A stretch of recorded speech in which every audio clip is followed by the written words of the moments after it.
أعوذ بالله من الشيطان الرجيم. بسم الله الرحمن الرحيم.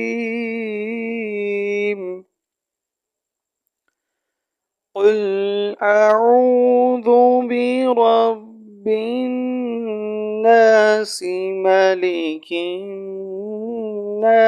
إله الناس من شر الوسواس الخناس الذي يوسوس في صدور الناس من الجنة والناس. صدق الله العظيم.